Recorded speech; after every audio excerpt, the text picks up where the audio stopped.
Welcome to the darkness, where every story. Welcome to the darkness, where every shadow hides a story. I'm the doctor, and in this world, reality is just the beginning of the terror. Grab a seat, turn off the lights, and let's dive into tonight's tale of fear. Don't say I didn't warn you. The Smiling Man. About 5 years ago, in a major city in the US, I've always been a night person, so I would often find myself bored after my roommate, who decidedly not a nice night person, went to sleep. To pass his time, I used to go on long walks and spend the time thinking. I spent 4 years like that, walking alone at night, never once had a reason to feel afraid. I always used to joke with my roommate that even the drug dealers in the city were polite. But all of that changed in a few minutes of one evening. It was a Wednesday, somewhere between 1 and 2 in the morning. I was walking near a police patrolled park, quite a ways from my apartment. It was a night. It was a quiet night, even for a weeknight, with very little traffic and almost no one on foot. The park, as it was most nights, was completely empty. I turned down a short side street in order to loop back to my apartment when I first noticed him. At the far end of the street, on my side, was a silhouette of a man dancing. It was a strange dance similar to a waltz, but he finished each box with an odd forward stride. I guess you could say he was dance walking, headed straight for me. Deciding he was probably drunk, I stepped as close as I could to the road to give him the majority of the sidewalk to pass by me. The closer he got, the more I realized how gracefully he was moving.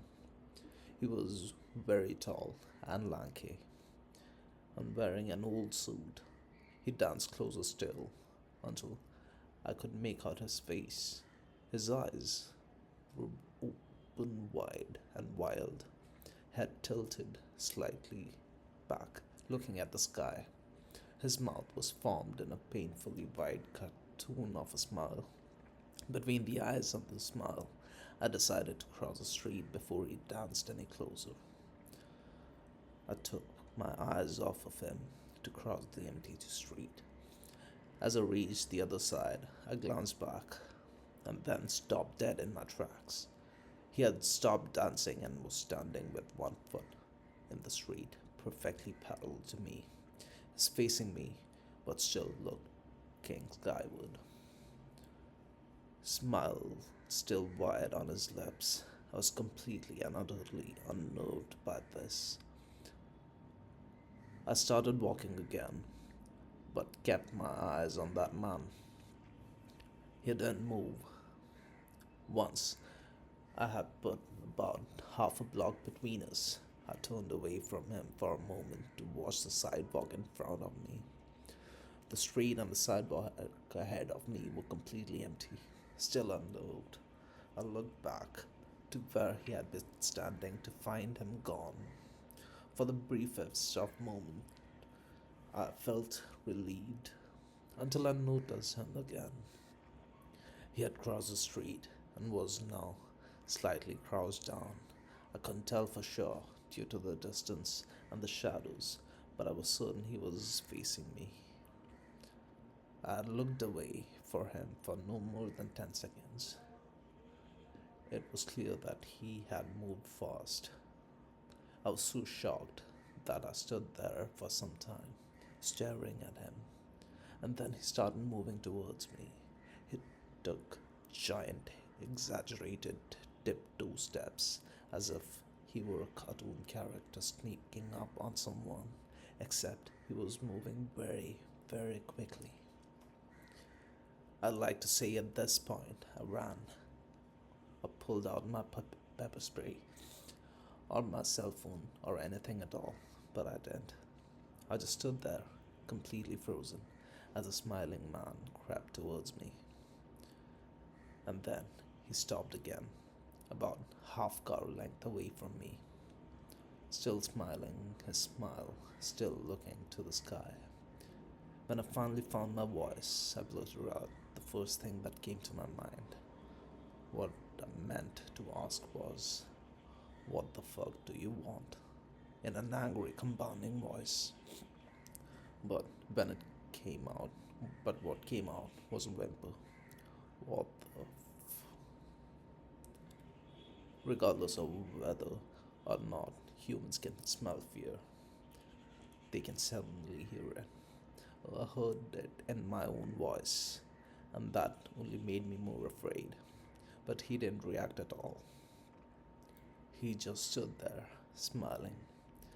And then, after what felt like forever, he turned around very slowly and started dance walking away.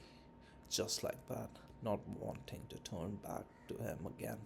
I just watched him go until he was far away to almost be out of sight. And then I realized something. He wasn't moving anymore, nor was he dancing. I just watched in horror as the distant shape of him grew larger and larger. He was coming back my way, and this time he was running. I ran too. I ran until I was off to the side road, and back onto a better lit road with sparse traffic. Looking behind me then, he was nowhere to be found. The rest of the way home, I kept glancing over my shoulders, always expecting to see his stupid smile, but he was never there. I lived in that city for 6 months after that night, and I never went out for another walk. There was something about his face that always haunted me. He didn't look drunk, he didn't look high, he looked completely and utterly insane. And that's a very, very scary thing to see.